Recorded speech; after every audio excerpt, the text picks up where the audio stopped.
Hi guys, good morning. Bilisan natin itong paglilinis guys dahil dadating si galing sa holiday.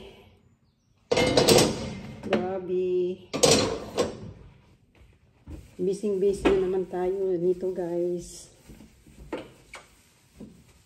Okay pa ngayon dahil wala pa sila. Kaya focus muna sa trabaho. Work. Yan ang buhay abroad guys.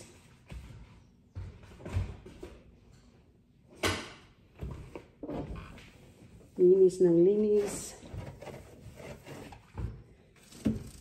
Kailangan talagang linisan natin to guys. Dahil ang pagdating nila is malinis na. At busy na naman tayo sa mga trabahong daily routine guys.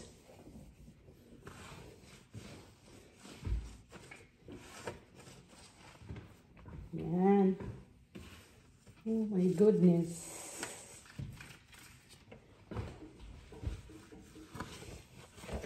Yan ang trabaho natin, buhay abroad guys. Kala nila masarap ang abroad. Masarap. May tira kapag may work. Kapag hindi ka nag-work, walang pera. No work, no pay. No work, no money. So, yan. Yan guys. So, ito, tanggalin natin. You need to remove this. Kasi, kailangan natin linisin.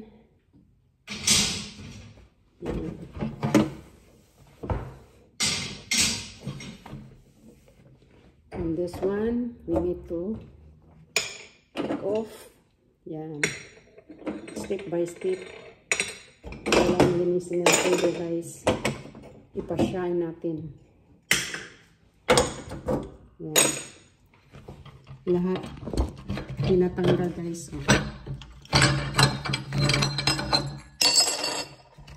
Kailangan tanggalin ito guys. At linisan ng todo. Yung tagal, hirap naman itong tanggalin. Yan, tanggal siya. So, look up. Guys, kailangan talagang kuskusin ng ganito. Yan. Ito. Clean the stove. Yan guys. Diba?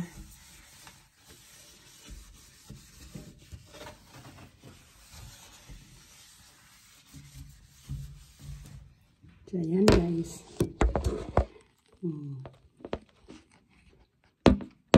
Kuha natin. Parang gagamit tayo ng zip. Ayan, perfect finish stainless steel.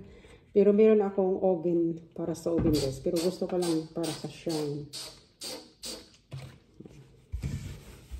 Ayan. Okay. Yung lahat guys. Napaka-shine ang ating stove.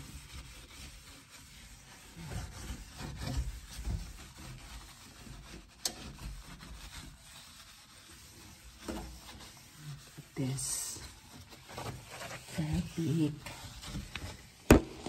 So,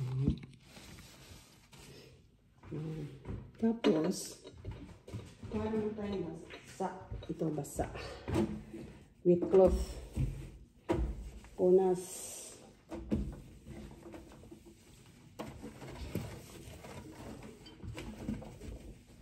Yan.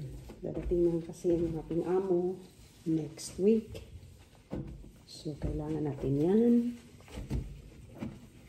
Paglilinis ng stove. Linisan natin todo. Ayan. Bilis lang natin. Relax lang pag may time. shine na shine. Tapos, ito guys is dry cloth.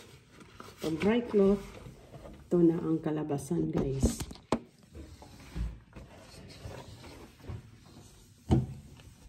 Dry cloth. Ayan, super kintab na oh.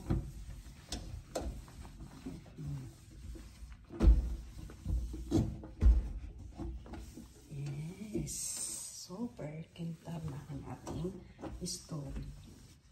Then, ibalik natin siya. Pero ito guys, nilinisan ko na ito siya. So guys, thank you for watching. Super kintab na ang ating stove. Thank you for watching guys. Bye!